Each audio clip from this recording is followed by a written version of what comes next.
Okay folks, we're coming to you here from the site of the encampment where protesters set up in the field behind us.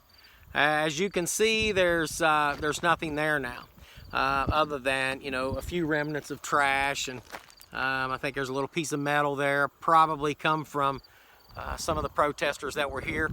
But we're right on the Cannonball River, and if you turn around just a little bit here, you can just almost make out the sign back there in the background.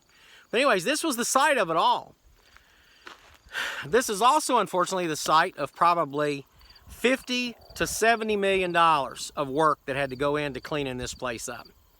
So, when you think about it, at the end result, I just showed you what it looked like, where the pipeline went through, and the effort that that company took to make sure that it was reclaimed properly. There have been no issues. It's a beautiful place.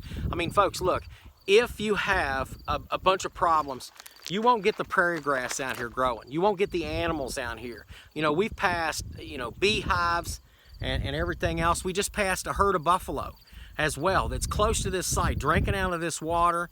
There's no issues here, folks. And I just wanted to say this, that we at Vets for Energy, we believe that national security rest on our ability to have, secure energy resources. And so when we started to hear about this site here at the Dakota Access Pipeline area, and we started to listen to the protesters, it's not that we won't listen. We do. We'll listen. We'll talk to anybody.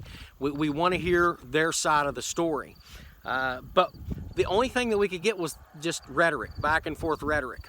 And the reality of this is that all of this time, all of this effort, all of this hatred, all of this destruction, all of this wasted money was for nothing. Because in the end, the pipeline came through and they did an excellent job with it. We have jobs, we have a more enhanced national security posture now, and we have access to energy that we didn't have access to before. And when you look at all this, you just have to wonder, why would somebody do something like that?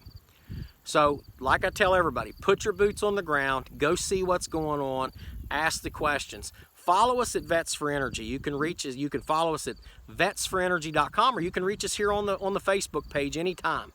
That I will answer any of your questions that you have. If you have any questions, please don't hesitate to send them to me anytime.